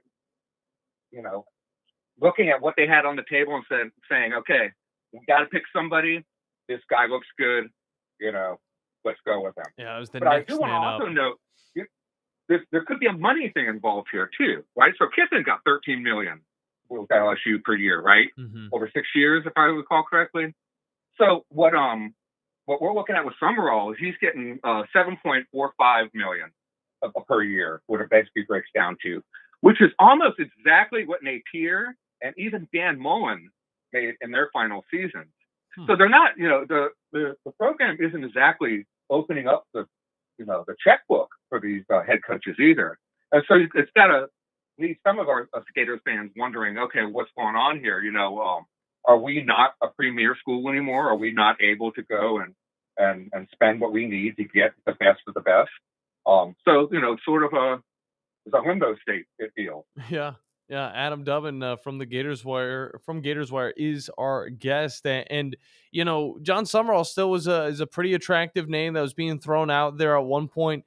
Even Kentucky was interested, and Auburn was looking to make him their head coach as well. But of course, Florida comes in, grabs him. What do you think drew Summerall to the program over an Auburn or possibly even a Kentucky that he graduated from? Even though Florida is probably down a notch or two from its peak, I still think it's a better program than what Auburn and Kentucky are running. And I think he knows that too. Gainesville is a great place. Mm-hmm. It's a great place to live. It's a great place to win. It's a terrible place to lose. But the program, the university has spent a lot of money on the facilities and building things up and putting together the NIL collectives and things like that. And I have to believe that Summerall looks at Gainesville and says, they have the building blocks for what I want to do at the next level. Yeah. And so, and if he wins, he'll make a lot more money than that $7.5 million a year. They'll be more than happy to bump it up, I'm sure. But, we've had 4 out of 5 of the last seasons with losing records. Our 4 wins this year was the worst we've had in the last 12 years. We've had 4 win seasons, which is the worst period since we had no wins in 1979. So there's just a lot of stuff going on here. We need to turn things around here quickly. Yeah, no doubt about it. And of course, news is going to come across about what staff members he's going to continue bringing forward. But of course, this is still a guy that's working with Tulane to try and get into the playoffs. And I mean, talk about that. I mean, this is a dude that is about to possibly have a group of 5 school inside of the playoffs. And that's more than what we could say the Gators have been able to do across the last couple of years. Now, of course, it's not the same path. Gators have to go through a gauntlet every single year, especially this past year with the record or the scheduling that they had, but still impressive to say the least.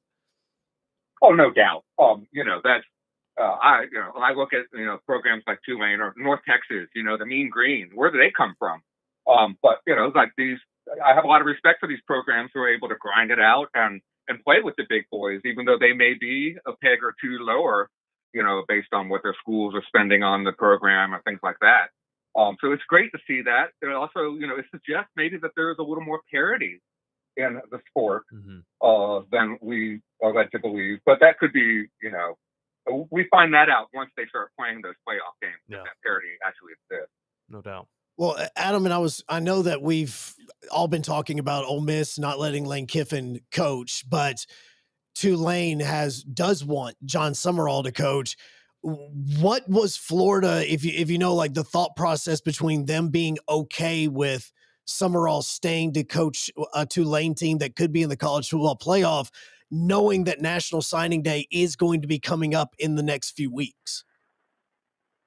Yeah, it's an interesting decision, and it seems to me like it was, the decision was made to accommodate Summerall. I think that Florida does want him and wants him to feel good about coming to Gainesville. And,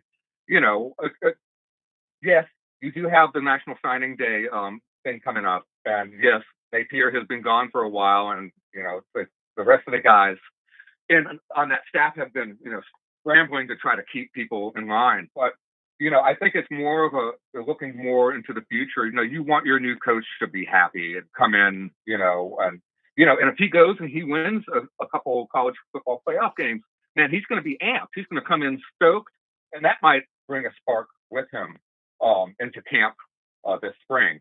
So, there's an intangible that you hope that, Scott Strickland and the other people who are making these decisions are weighing carefully. No doubt about it. Adam Dubbin from Gators Wire is our guest. Now moving over to the hardwood, I'd like to talk a little bit about this Gators basketball team, of course. Coming off of a national championship run, is huge. It's hard to kind of, recap it and do the exact same thing this next season, but they've kept it close. A large majority is because of the roster, as well as, you got to go with the coaching. But tonight they're going to have a really tough challenge, and it's not going to get any easier. They got Duke today, and then on Tuesday next week, they're going to have number 5 ranked UConn. Talk a little bit about what you've seen from the Florida Gators so far this season. Yeah, I think you kind of hit the nail on the head there when you mentioned the roster a bit.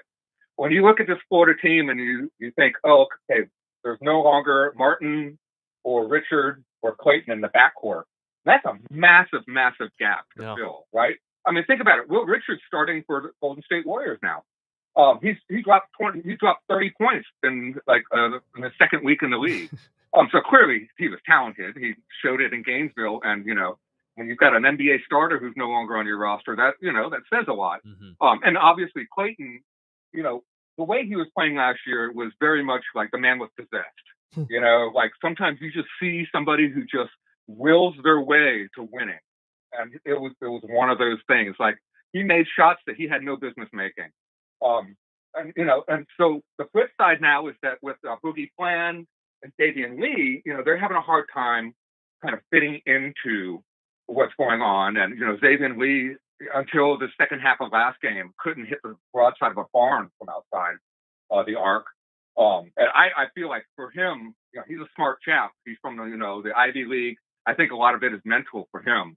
Whereas with Boogie Flange, he's kind of is what he is. He's really more of a shooting guard than a point guard, and he's going to be kind of streaky. Well, that really is the central issue with this team, is that the backcourt just isn't what it was last year. Because this front court is amazing. Thomas Haw is playing a lot like Corey Brewer did during the championship seasons back in the aughts. Alex Condon, baller. Ruben Chinyalu, he's absolutely come of age, and he's just a monster down there. And then, way down the bench, they've even got, 7'9" guy. So, this is, it's an interesting roster, but there's a big deficiency in that backcourt. And what I have noticed from just from evaluating, the way the play calling was happening is that Todd Golden has recognized this change in the paradigm. And last season, we would see a lot more plays run out on the perimeter with handoff plays.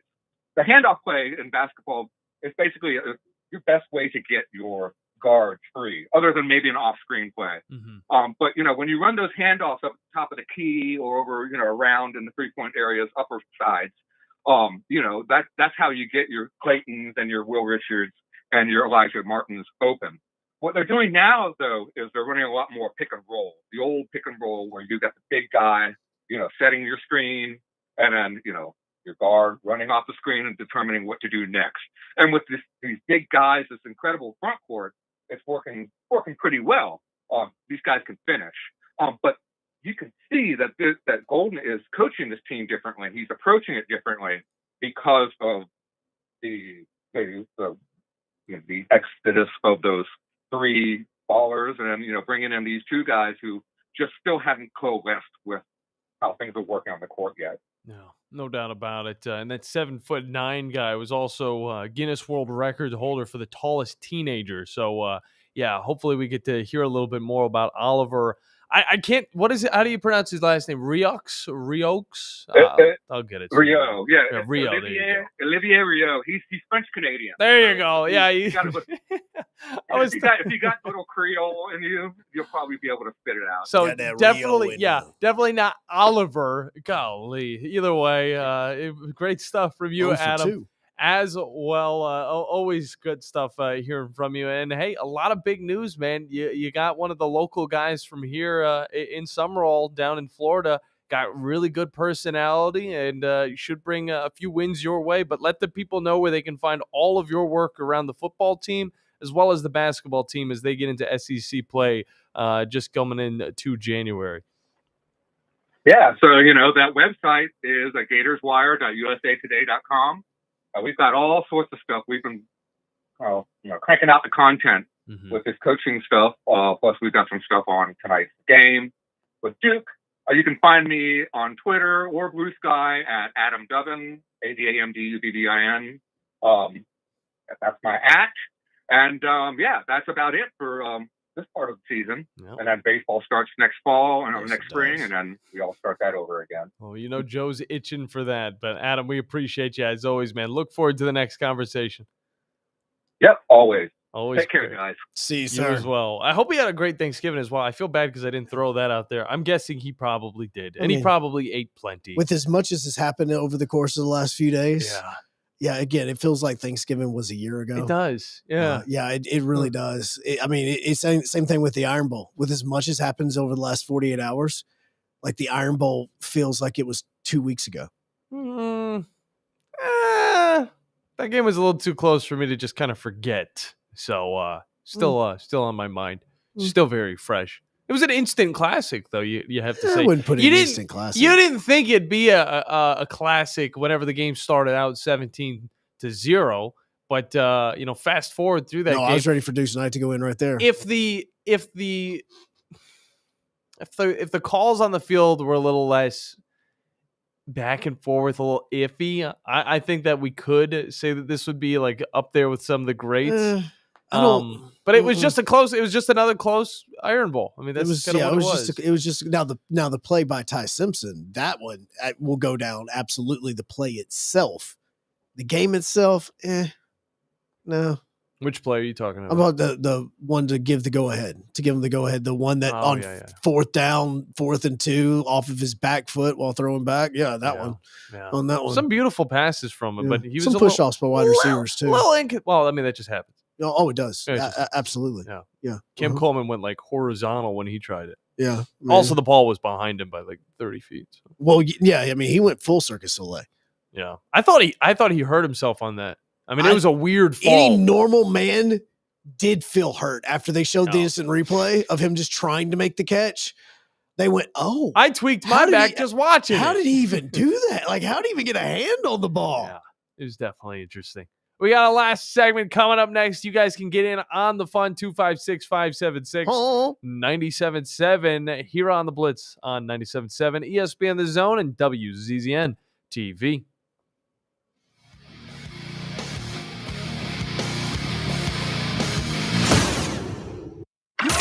Joe Hunk, John Abraham, 256-576-4977. This is the Blitz on 97.7 ESPN The Zone. The state's largest orthopedic group is growing to meet the needs of the patients in our community. The Orthopedic Center has long been the most trusted name in orthopedics in North Alabama. So as our area continues on the fast track, so does the need for premier orthopedic care anywhere and anytime you need it. TOC is proud to announce the opening of our new locations in Albertville and Hampton Cove, along with the grand opening of our newest office in Decatur. These clinics will offer the same high-quality orthopedic care you have come to associate with TOC, with the convenience of being closer to home. As a patient, your time is your most precious asset, and we recognize that at TOC. That's why we are also proud to announce the opening of our urgent ortho clinics to handle those bumps and bruises that need prompt attention. These clinics are available to care for acute orthopedic injuries with no appointment necessary. With 38 physicians, 20 centers of excellence, and now more than a dozen locations to serve you, TOC will continue to be the name you turn to for the best orthopedic care at the right time. Visit our website at visittoc.com for more information. TOC, helping you live a better life. The holidays are here, and so is the holiday pizzazz at Loring & Company Fine Jewelers. At Loring & Company, they know this season is all about family, time, and meaningful connections. And when it comes to finding that perfect gift, they make it easy, enjoyable, and unforgettable. Step into a sparkling world of the world's most desired jewelry brands, all in one place. Their friendly, experienced staff is ready to help you discover something extraordinary. Whether you're shopping for a spouse, a parent, a child, or treating yourself to a little festive shine, finding the right gift doesn't have to be stressful. At Loring & Company Fine Jewelers, it's a pleasure. They'll help you choose a piece that says exactly what you want it to say, beautifully.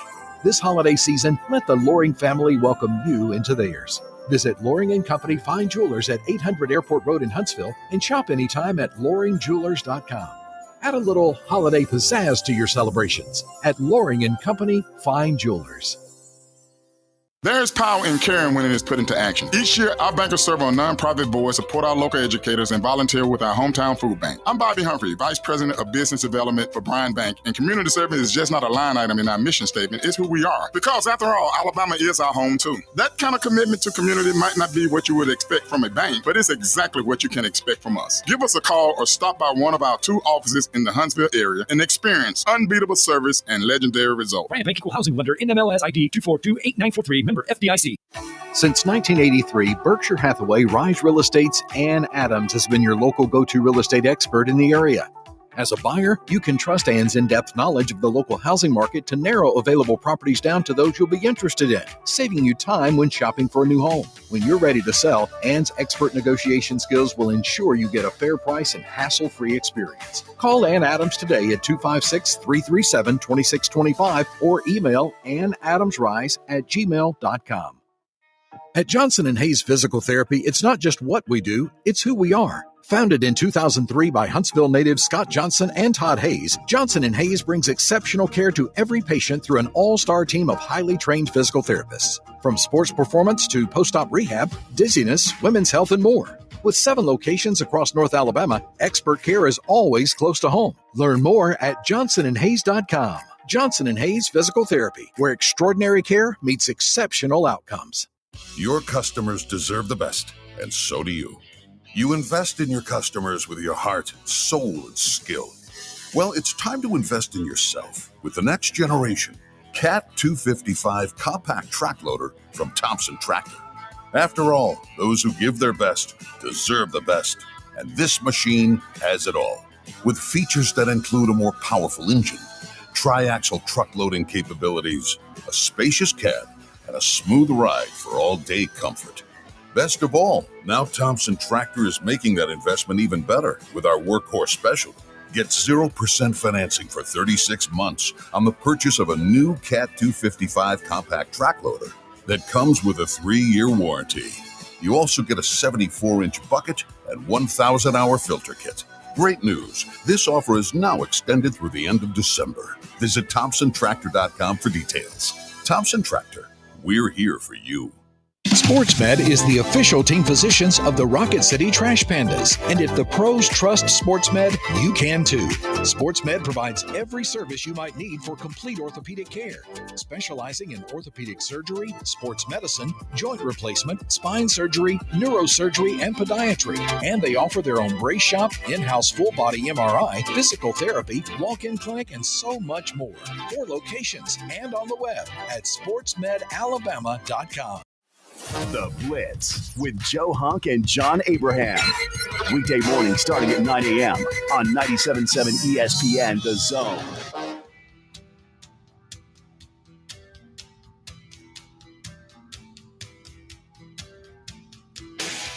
Wow.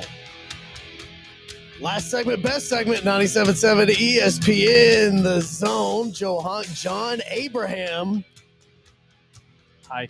Finishing off today's show where we have a little bit of interesting news. It's not Alabama or Auburn related, but it is something that'll make you go, I'm sorry, say that one more time? Oh, Joe, you're going to talk about your favorite program, the Utah Utes, aren't you? Actually, no, I'm not. I'm not. I thought you were about to talk about my favorite program, Stranger Things, which I just finished this morning.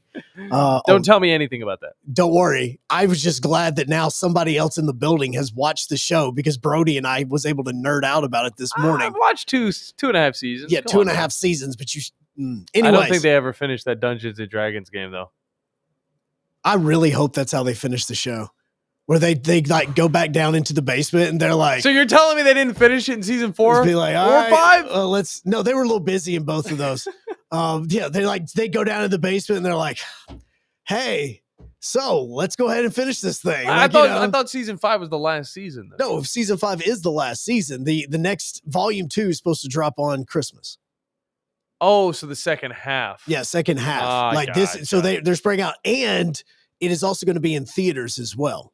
Just go and do that. Yeah. So, but what is the biggest question when it comes to Vanderbilt and their future? Whether or not Clark Lee could stay, as well as Diego Pavia, and if they can be good without Diego Pavia.